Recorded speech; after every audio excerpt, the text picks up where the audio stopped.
Hello everyone, this is Adeilah from Jigsaw Organizing Solutions, helping you to live more minimally and sustainably.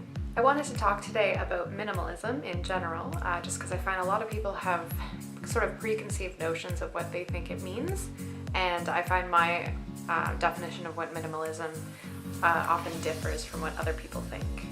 So I really believe that minimalism is a process rather than necessarily an end goal. A lot of times people, when they think about minimalism, they picture a white, kind of barren living space, someone only having like 2 or 3 shirts, maybe like a couple bowls in their cupboard, white walls, nothing on the walls, everything basically white and kind of asylum-like. That can be someone's aesthetic and what they're looking for in their living space, but that would definitely not be what I would define as minimalism in everyone's circumstance. I feel like if you are wanting to be more minimalist, that you really need to just kind of sit down and figure out what your priorities are.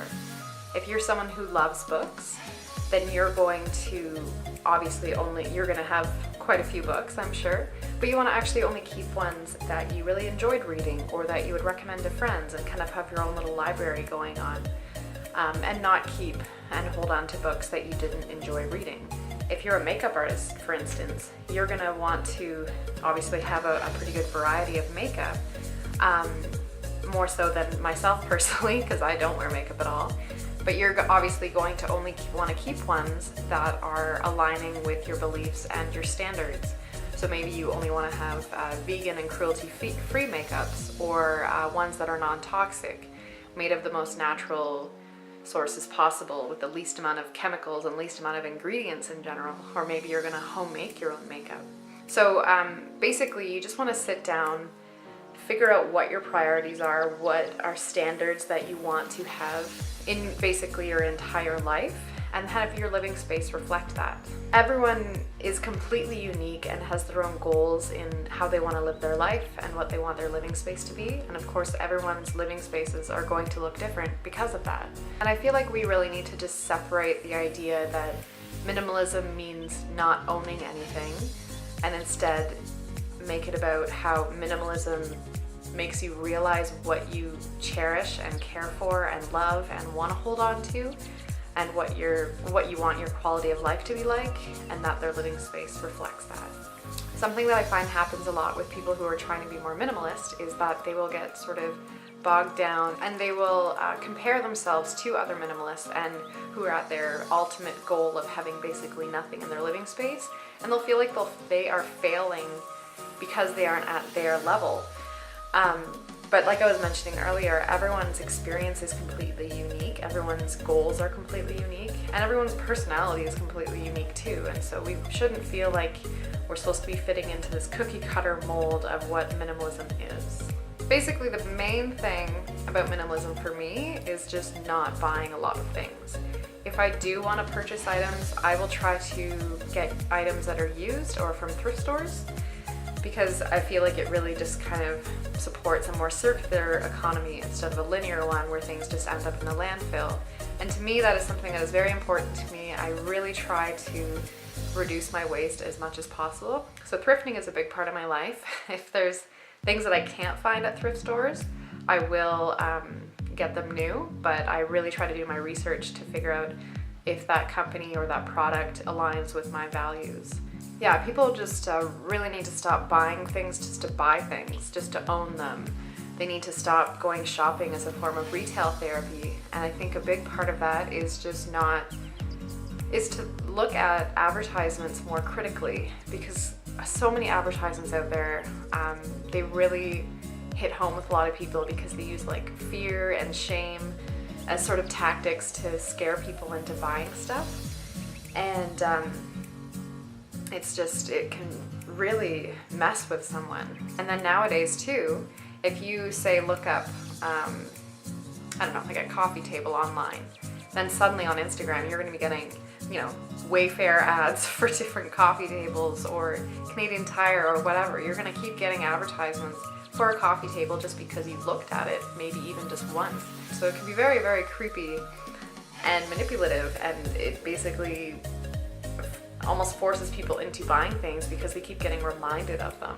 There are some things that you can ask yourself when you're shopping or when you're looking to purchase something that can be really helpful to kind of bring you back home to what your goals and priorities are. So some things to ask yourself are, is this item going to help me further in my goals and my lifestyle? Or is it going to inhibit my lifestyle, either financially or by taking up space? Because basically, if you're buying things, you're putting in time and effort into them. Let's say your hourly wage is $15 an hour, and you're buying something that's $15. You've essentially spent an hour of your life paying for this item. And I feel like that is a really great way to look at it because it kind of puts it in perspective for you. You know, was this item worth an hour of my time? Was going out to eat this meal worth an hour or two of my time that I put in at work? Your living space doesn't need to look a certain way. So for myself, my husband and I are definitely not kind of typical minimalists in that asylum-like white space that I was talking about earlier. I don't even wear white clothing because it'll get stained almost immediately.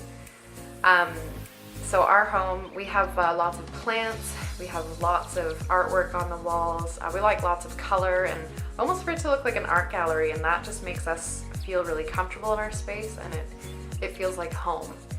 And that's the goal, I find, is to make sure that your living space is comfortable enough for you to live in. A lot of times people get worried that they own too many things, but if it's not negatively affecting your life and you feel comfortable in your space, then that's all that really matters. There isn't a set number of items you should have in your home because everyone is so different. A lot of people will think that minimalism is something that should happen kind of immediately, overnight, or just by a snap of a finger, adding some magic from a professional organizer even. I myself have been downsizing for about 10 years now. It all started after kind of during university. I've moved about 6 times in 5 or 6 years, and it really just kind of put things into perspective for me. And it takes everyone different amounts of time. It might take you a couple years, it might take you 10 years, but go at it at your own pace. I find that by owning less items, it really makes you appreciate what you do have. I used to have, just as kind of a silly example, I used to have like 4 or 5 lip balms going at once. I would have one on my bedside table, I would have one in my coat pocket, one in my purse, one in my backpack, one in the bathroom, something like that. And I would always lose them. I don't know how, but they would be gone within a matter of weeks. And now I only let myself have one, and it stays in a pocket of my purse. So whether I'm at home or whether I'm at a friend's house or out for dinner, it's always on me. So it's really convenient. And I have never lost that thing. It is like, I feel like I cherish it, even something as silly seeming as a lip balm, because I only have the one. I really hope this video was helpful in just kind of making you rethink what you think about minimalism and what your ideals are. So minimalism to me, you just want to really figure out what your priorities are and have your items that surround you reflect that. Thank you so much for watching. If you liked this video, please give it a thumbs up. Leave any comments in the comment section below so I can answer them, and we can all help each other in this journey to minimalism. And like, share, and subscribe, and keep tuned for more videos. Thank you. Bye.